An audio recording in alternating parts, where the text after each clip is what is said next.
It was said to be impossible to design, test, and fly a brand new fighter aircraft in less than 4 months, when most nations required years. When Britain's finest engineers needed 18 months just to refine existing designs. When the Luftwaffe's Messerschmitt took nearly 2 years from concept to combat readiness. But in the autumn of 1940, a small American company called North American Aviation did exactly that. 117 days after signing a contract, their prototype lifted into California skies, a sleek silver shape born from desperation and brilliance in equal measure. A machine that would eventually escort bombers to Berlin and back. A fighter that would rewrite the mathematics of aerial warfare. This is the story of the plane that wasn't supposed to exist, designed by men who refused to accept the limitations of time, built in a nation not yet at war, perfected through a marriage of American engineering and British power. The engineers who created it rewrote what was possible. The autumn of 1940 presented a calculus of desperation. Across the English Channel, the Luftwaffe maintained aerial superiority through a doctrine of concentrated force, over 1,200 operational fighters deployed in coordinated Schwärme formations that exploited both numerical advantage and tactical innovation. Britain's Royal Air Force, though victorious in the summer's defensive battle, operated under constraints that would prove unsustainable in any prolonged conflict. Spitfire production averaged 320 units monthly, while attrition rates during peak combat operations approached 15% weekly. The mathematics were unforgiving. The United States remained officially neutral, constrained by isolationist sentiment and the Neutrality Acts. Yet industrial capacity stood ready, a latent force waiting for strategic alignment. American factories possessed something.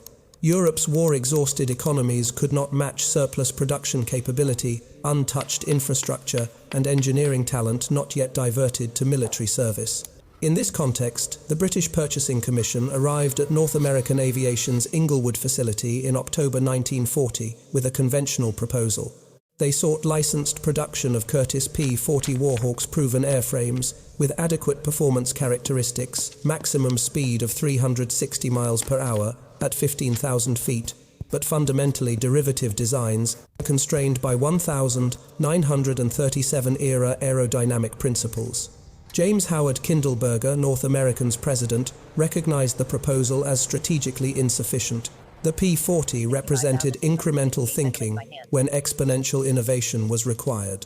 His counterproposal carried audacious precision, a completely new fighter design incorporating laminar flow wing technology, untested in production aircraft, delivered as a flying prototype within 120 days. The British negotiators, conditioned by European production timelines, where new aircraft programs required 18 to 36 months, from design approval to first flight, viewed this claim with institutional skepticism. Yet desperation recalibrates risk assessment. They agreed establishing contractual penalty clauses and performance guarantees that would bankrupt North American if the promise failed. The clock began its countdown on October 24th, 1940. What followed was not merely accelerated production, but a fundamental reimagining of aircraft development methodology. A compression of iterative design cycles into parallel workflows, transforming sequential engineering processes into synchronized industrial choreography. 117 days later, the impossible materialized on a California runway. The Inglewood plant in October 1940 occupied 230,000 square feet of manufacturing space, modest by wartime standards, yet sufficient for North American Aviation's primary contracts, 86 Texan trainers, and B-25 Mitchell bomber subassemblies. The facility operated at 63% capacity, with 842 employees working standard industrial shifts. This represented both opportunity and constraint. Available resources existed, but organizational infrastructure remained calibrated for incremental production rather than revolutionary development.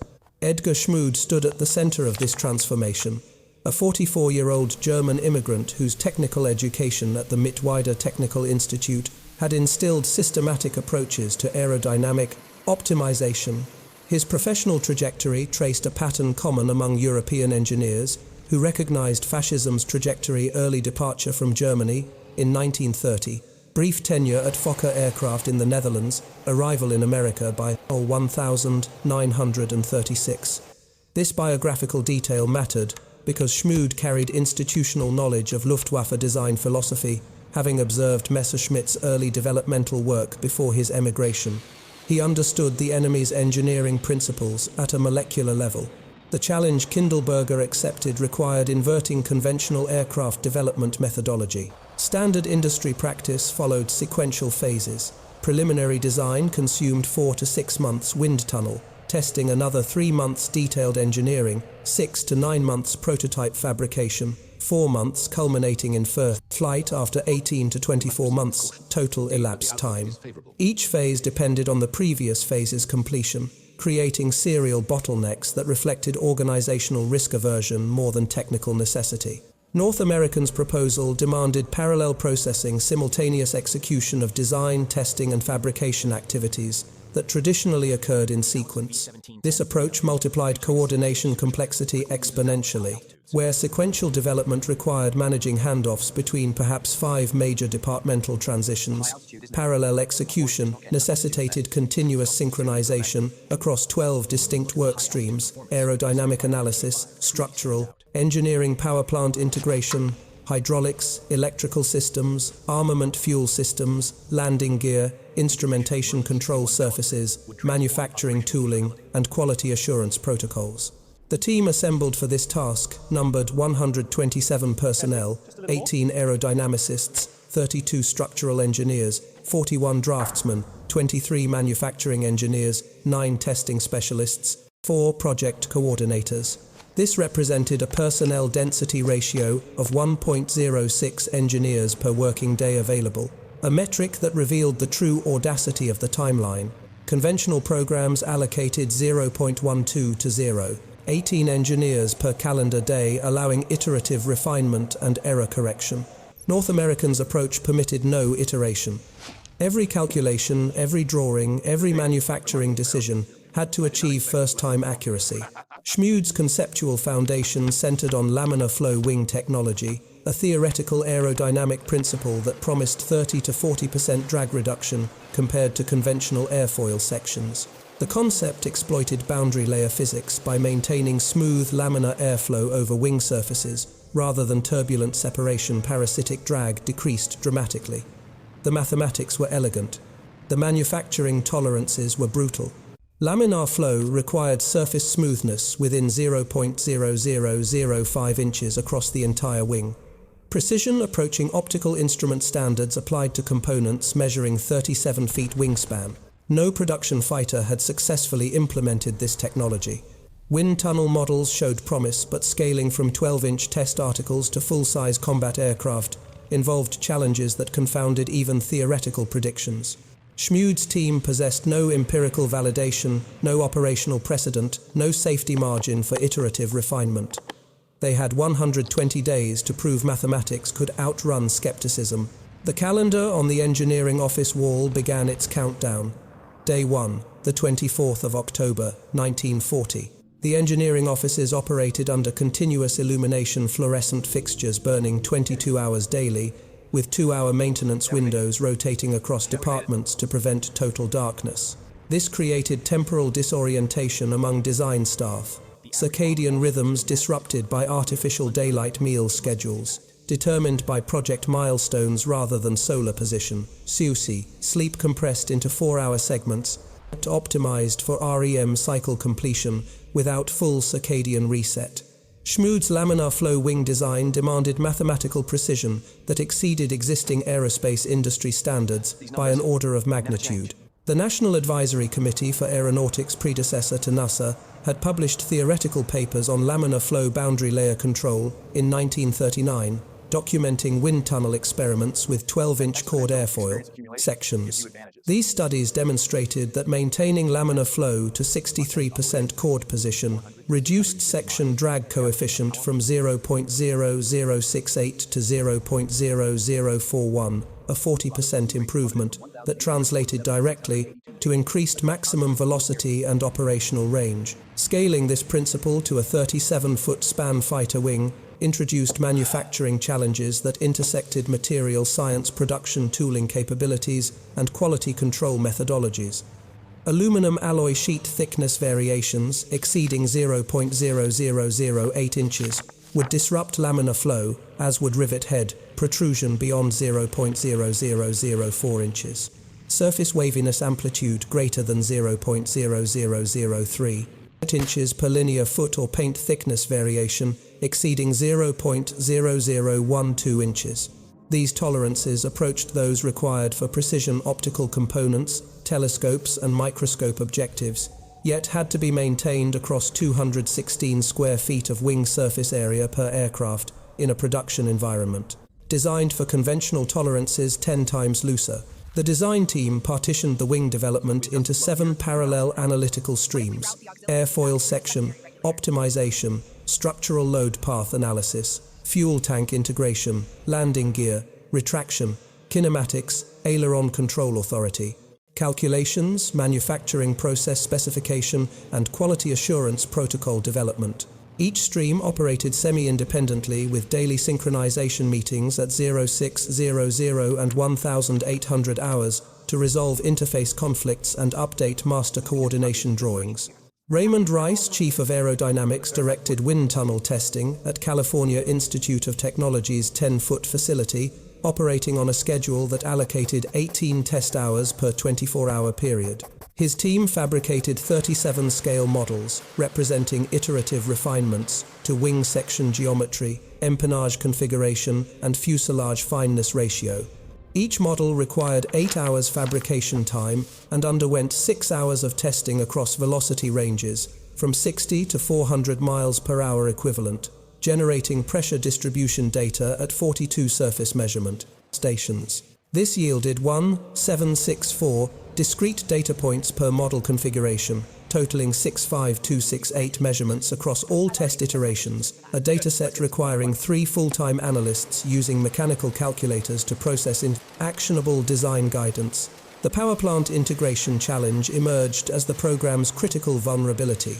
The Allison The 1710 engine selected for immediate availability delivered 1150 horsepower at 30 revolutions per minute at sea level, declining to 780 horsepower at 20,000 feet altitude due to atmospheric pressure reduction and the engine's single-stage supercharger limitations. This performance envelope created asymmetric capability, exceptional speed and climb rate below 15,000 feet, deteriorating performance above that threshold, precisely inverse to combat requirements over Western Europe, where bomber escort missions occurred primarily between 20,000 and 28,000 feet altitude.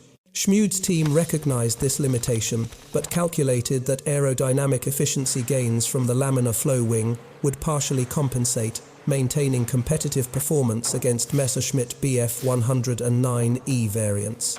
Even with inferior power plant characteristics, they would be proven correct and simultaneously tragically insufficient. The transformation of North American Aviation's Inglewood facility from conventional production to rapid prototyping architecture represented a case study in organizational plasticity under temporal constraint. Between October 24 and the 9th of December 1940, a span of 46 days, the factory reconfigured workflow patterns, retooled manufacturing stations, and established quality control protocols that would ordinarily require 6 months of industrial engineering analysis and implementation. The production floor operated on a 3-shift rotation system, 0600 to 1400, 1400 to 2200, 2200 to 0600, with 30-minute overlap periods for status handoffs and problem escalation. This generated continuous operational tempo across all 117 days, totaling 2808 man-hours per individual worker position, distributed across 842 personnel for an aggregate 2364336 man-hours of TOEF. Direct labor, approximately equal to the annual output of a facility 3 times Inglewood's physical size, operating under conventional scheduling.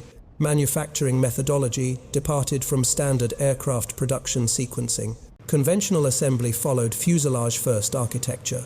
Build the central structure, then integrate wings, empennage, and systems in sequential stages. North America's compressed timeline demanded modular parallel fabrication, simultaneous construction of fuselage sections, wing panels, tail assembly, and landing gear, with final integration occurring only after subassemblies reached 92% completion. This approach required extraordinary coordination precision. A single-dimensional error in wing root attachment points would cascade through the entire airframe, potentially rendering weeks of parallel work incompatible during final assembly. The wing fabrication process exemplified the technical challenges inherent in laminar flow surface requirements. Each wing panel began as aluminum alloy sheet stock 2024T. 3 specification rolled to 0.032-inch nominal thickness, with tolerance band of plus or minus 0.0015 inches. Forming operations used hydropress technology, hydraulic pressure, forcing sheet metal against precision-machined dies, achieving surface contour accuracy within 0.0008 inches across the entire panel. Subsequent operations included chemical milling to reduce weight in non-structural areas, creating thickness variations from 0.032 inches to 0.018 inches, without compromising surface smoothness. Specifications. Rivet installation demanded innovation in fastener technology. Conventional flush rivets protruded 0.0018 to 0.0025 inches above surface, exceeding laminar flow tolerance by factor of 4 to 6.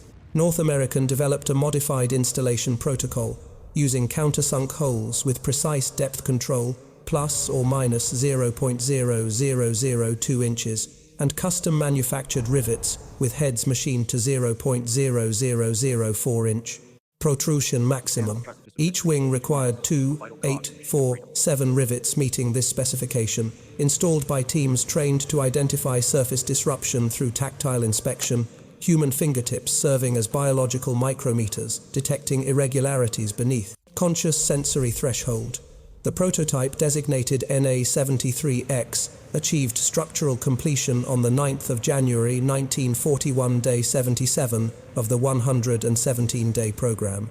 This marked transition from fabrication phase to systems integration, hydraulic lines, electrical harness control cable, routing fuel tank installation, engine mounting instrumentation panel assembly.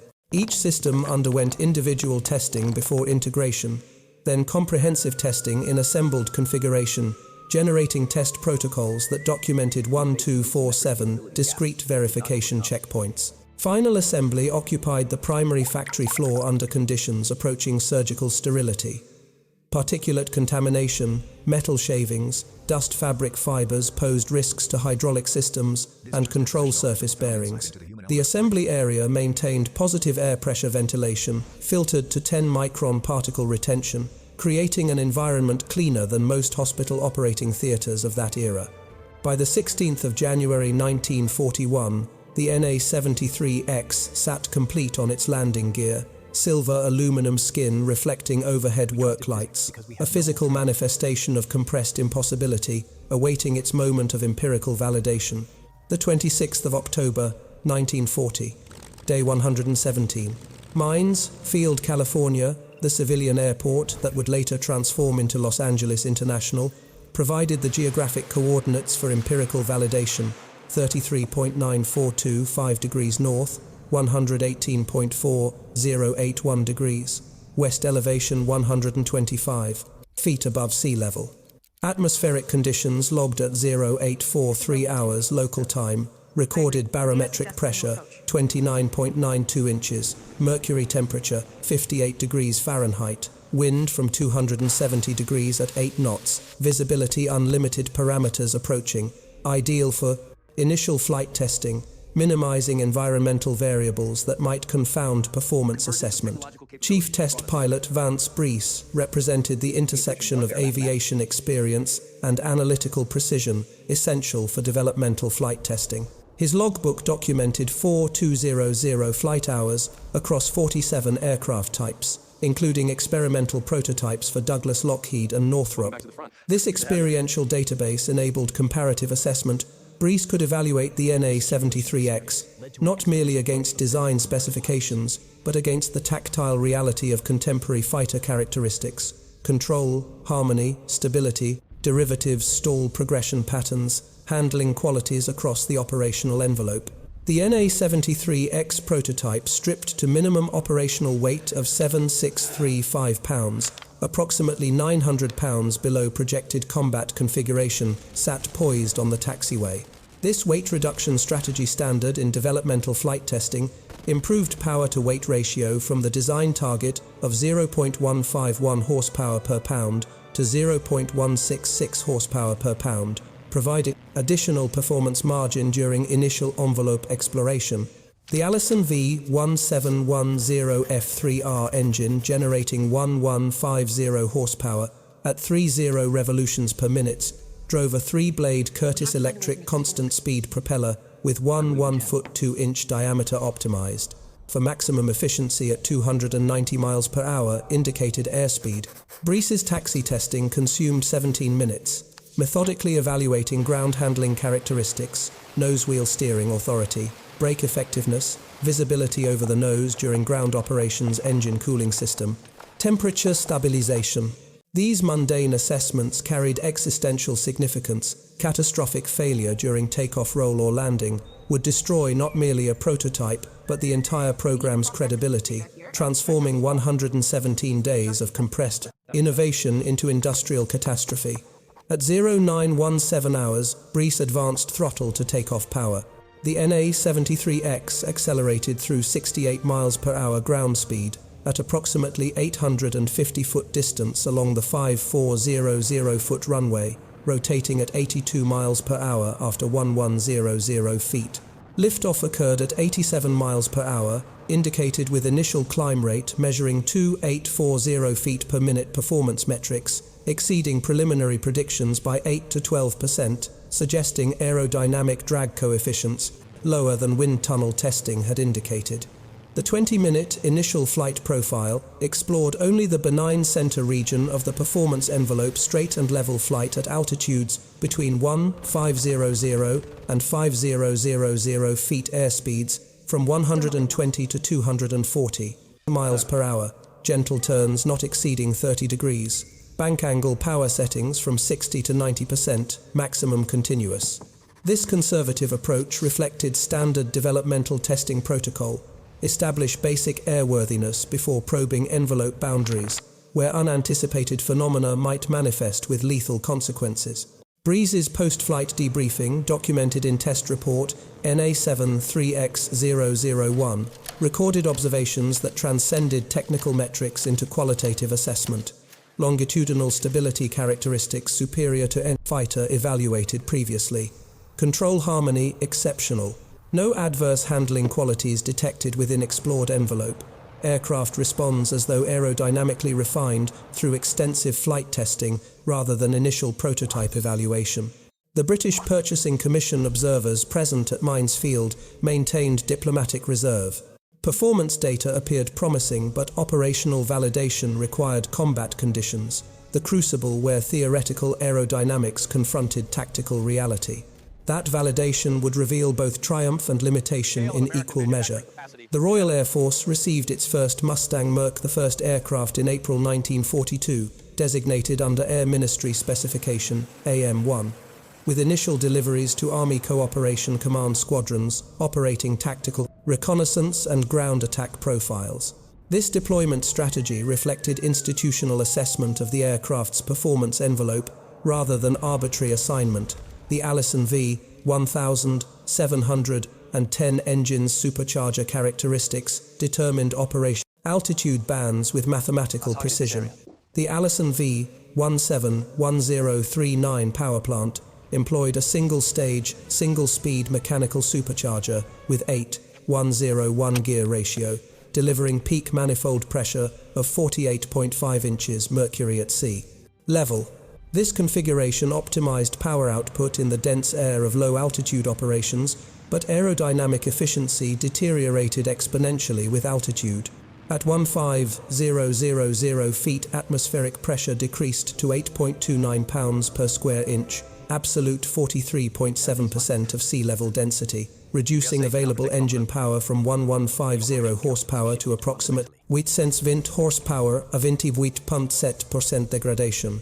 At 2,000 feet, where Luftwaffe interceptors typically engaged, RAF bomber formation's power output declined further to 680 horsepower, a 40.9% reduction from sea level performance. This power-altitude relationship created asymmetric capability distribution across the operational envelope.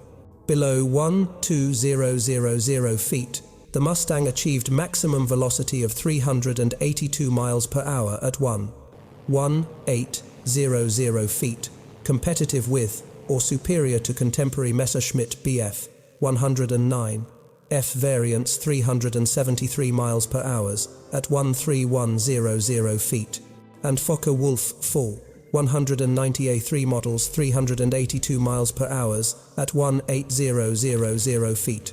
However, above 18000 feet performance degraded dramatically. Maximum velocity at 25000 feet measured only 348 miles per hour, while climb rate decreased from 2600 feet per minute at sea level to 980 feet per minute at 20000 feet, insufficient for interceptor or high-altitude escort missions. RAF operational reports from Squadron 26, operating Mustang Merc 1 aircraft from Gatwick in August 1942, documented tactical implications with analytical precision. Aircraft demonstrates exceptional handling characteristics and superior range capability. Low-altitude performance surpasses Spitfire Mark V in speed and endurance. However, engagement of hostile aircraft above 18000 feet results in significant performance disadvantage. Recommend continued employment in tactical reconnaissance and ground attack roles pending powerplant optimization.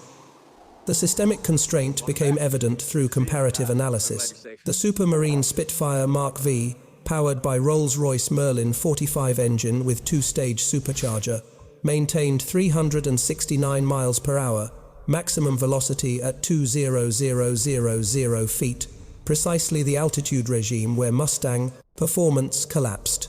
This represented not mere quantitative difference but qualitative operational capability. The distinction between air superiority, effectiveness, and tactical inadequacy. Ronald Harker, a Rolls-Royce test pilot assigned to RAF liaison duties, flew the Mustang in April 1942 and immediately recognized the solution architecture. His technical report to Rolls-Royce, dated the 30th of April 1942, proposed a straightforward intervention. The airframe possesses aerodynamic qualities superior to current fighter designs. Integration of Merlin 61 power plant would transform operational capability across entire altitude envelope. Recommend immediate feasibility assessment. This suggestion represented more than component substitution. It proposed systemic optimization through technological convergence. The Merlin engine's two-stage, two-speed supercharger maintained sea-level manifold pressure to 19000 feet, then transitioned to high-altitude mode, sustaining power output across altitude ranges, where Allison engine deteriorated. The mathematics of this marriage would redefine aerial warfare's calculus. The convergence of British power plant technology with American airframe design represented a case study in technological synergy, where component optimization within one system creates exponential performance gains when integrated into an architecturally compatible but independently developed platform. Rolls-Royce initiated this integration experiment in October 1942, designated as Mustang X Serial AL 975, installing a Merlin 65 engine rated at 1620 horsepower at 5750 feet altitude into an existing Mustang Mach-I airframe with minimal structural modification. The Merlin 65 employed two-stage supercharging architecture, a low-altitude impeller operating continuously feeding a high-altitude impeller that engaged above critical altitude threshold, maintaining manifold pressure of 61 inches mercury to 19400 feet. This configuration sustained power output across altitude regimes where single-stage superchargers experienced exponential degradation. At 25,000 feet altitude, where Allison-powered variants produced 680 horsepower, the Merlin delivered 1390 horsepower, a 104% increase that transformed performance metrics across every operational parameter.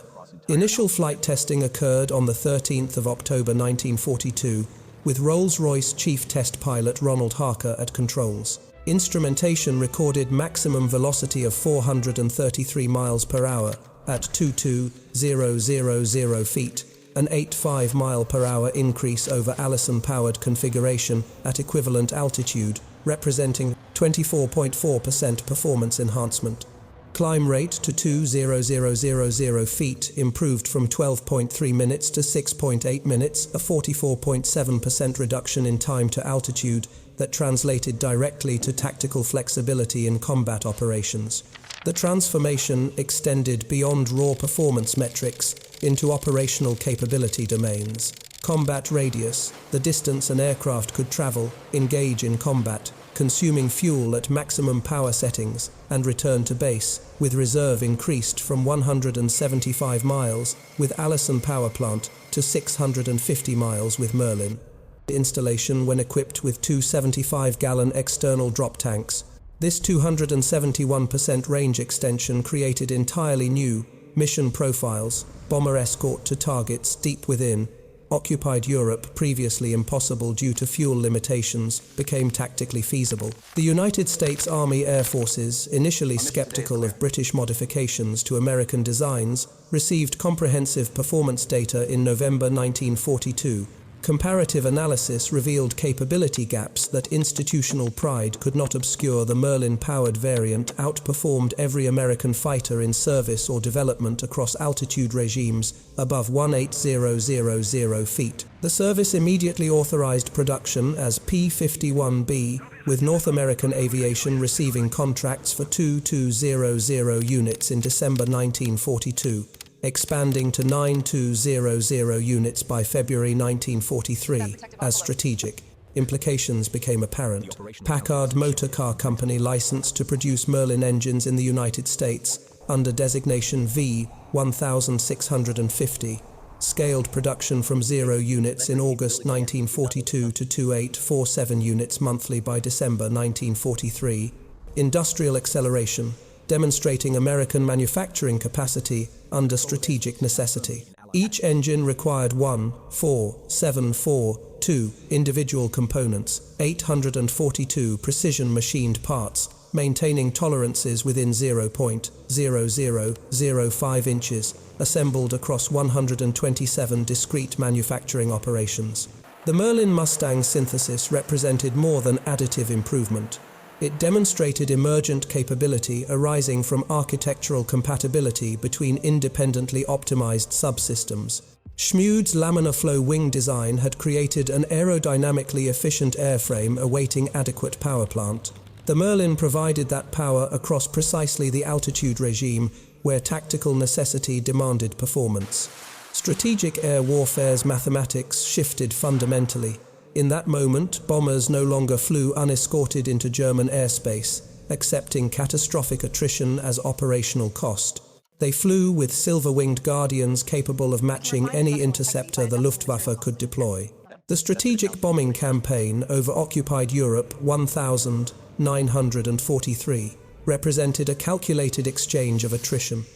American industrial capacity wagered against German defensive capability in a mathematical equation measured in tonnage. Delivered versus aircrew casualties sustained. The United States 8th Air Force, operating from bases across eastern England, conducted daylight precision bombing missions, targeting industrial infrastructure, transportation nodes, and petroleum production facilities deep within Reich territory. The operational mathematics proved devastating. Mission 115 to Schweinfurt, the 14th of October 1943, dispatched 291 B-17 Flying Fortress bombers to attack ball-bearing manufacturing facilities. German defenses combining radar-directed flak batteries, firing 88mm shells at rates of 15 rounds per minute, and Luftwaffe interceptor formations deploying coordinated assault tactics, destroyed 60 bombers outright with 17 additional aircraft damaged beyond repair. Total loss rate 26.5% of sortie strength. With 10-man crews per B-17, this single mission produced 600 immediate casualties, 594 aircrew, killed or captured, 6 wounded and recovered. Extrapolating these attrition rates across sustained operations revealed unsustainable mathematics. The 8th Air Force operated with approximately 1,200 heavy bombers in theatre during autumn 1943. At 26.5% loss rates per mission, targeting priorities deep within Germany would exhaust available bomber strength within 4 to 5 major operations. Replacement rates, aircraft production, and crew training pipelines could not compensate for losses at this scale. Strategic bombing doctrine approached systemic collapse.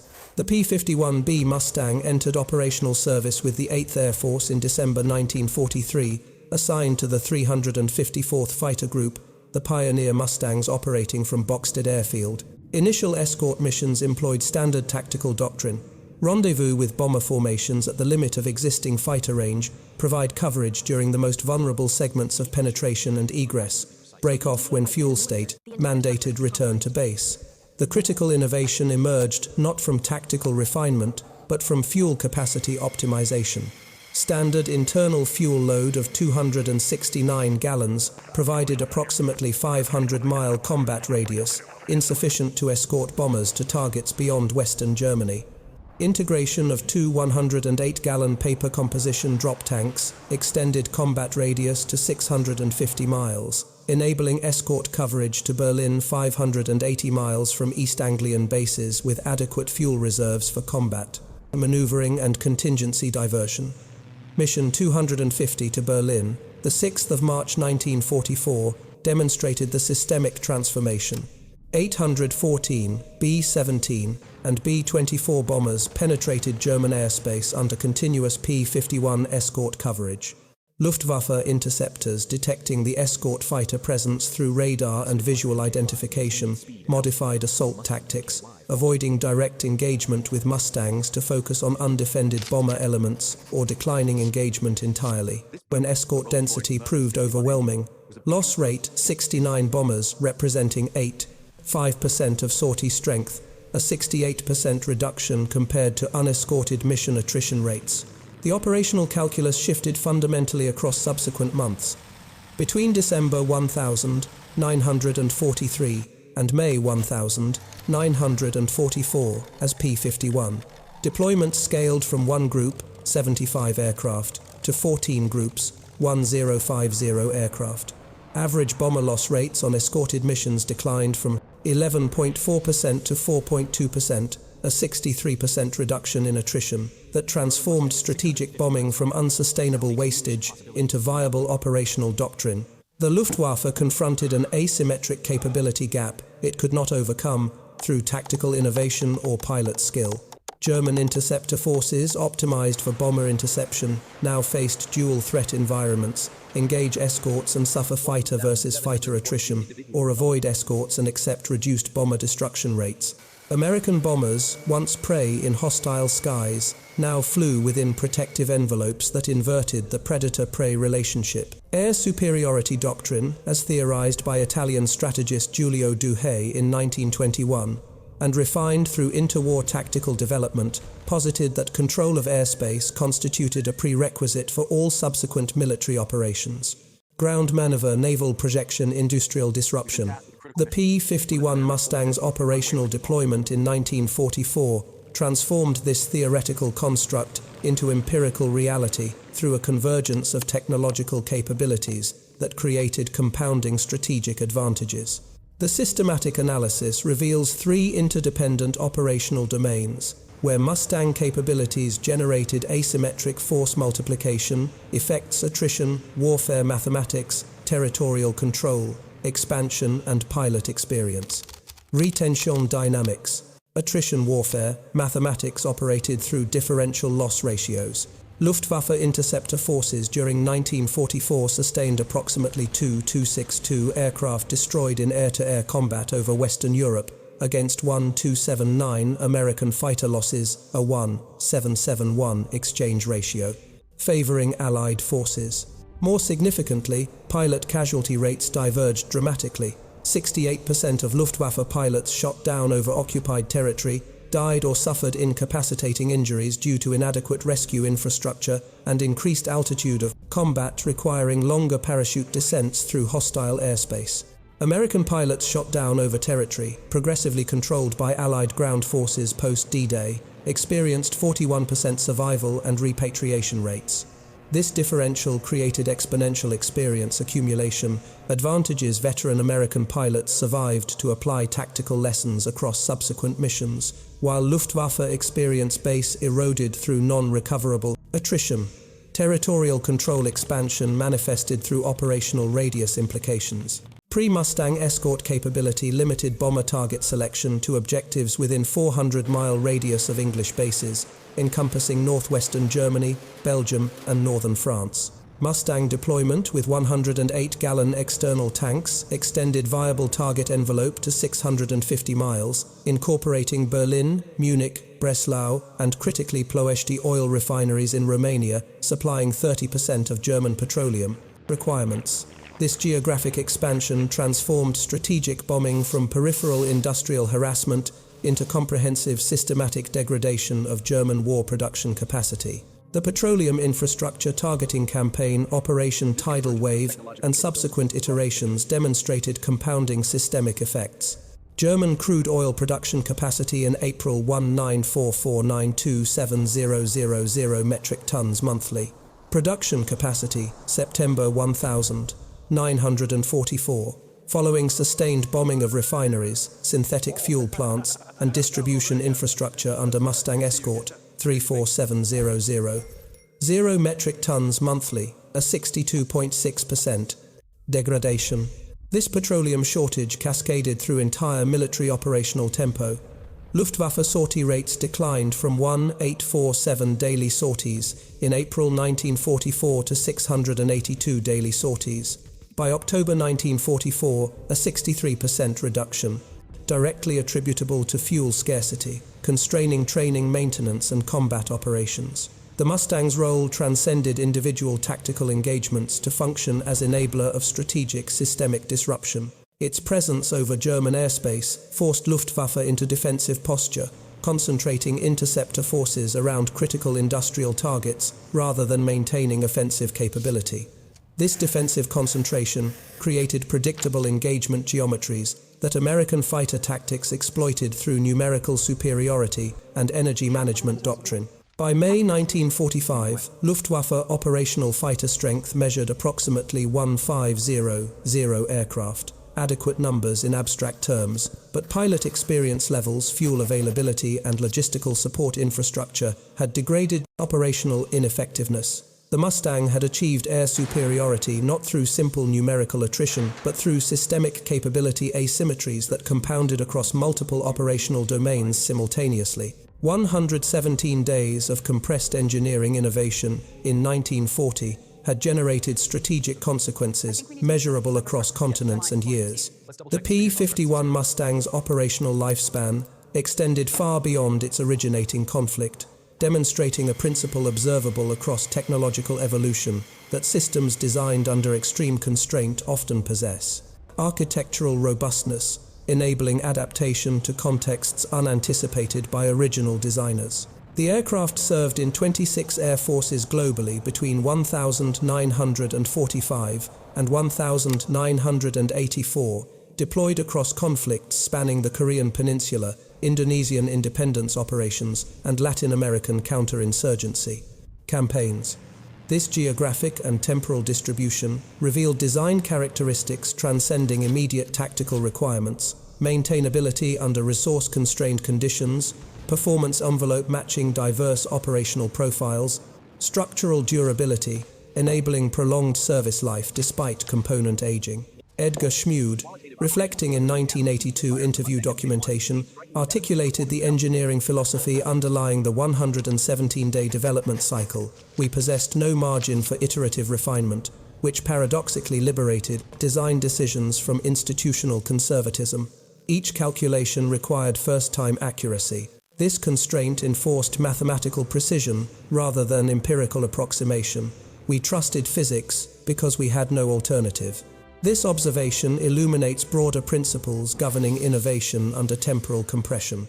The absence of revision opportunities transformed design methodology from evolutionary iteration toward revolutionary optimization. Engineers calculated rather than approximated, modeled rather than prototyped, accepted mathematical predictions as operational reality because validation timelines prohibited alternative approaches. The Mustang's legacy manifests less in specific technical innovations, laminar flow wings, Merlin power plant integration, drop tank range extension, than in demonstrating that compressed development timelines rather than constrained. Innovation can catalyze systematic optimization by eliminating institutional resistance to analytical risk-taking. Production totaled 15586 units across all variants, between 1,941 and 1,945, representing industrial scaling. From zero to peak monthly production of 2847 aircraft, a 940% annualized growth rate, sustained across 3 years. This manufacturing acceleration demonstrated American industrial capacity operating under strategic necessity, transforming engineering prototype into mass-produced operational system within timeframes that redefined industrial possibility. The aircraft that emerged from 117 days of compressed impossibility flew for 4 decades across 3 continents, outliving both its designers and the conflict that necessitated its creation. When the NA-73X prototype lifted from California asphalt on that October morning in 1940, few observers comprehended the systemic implications materializing in aluminum and mathematics. The aircraft represented more than tactical innovation. It embodied a methodological transformation in how technological systems could be conceptualized, developed, and deployed under temporal constraints that conventional wisdom deemed prohibitive.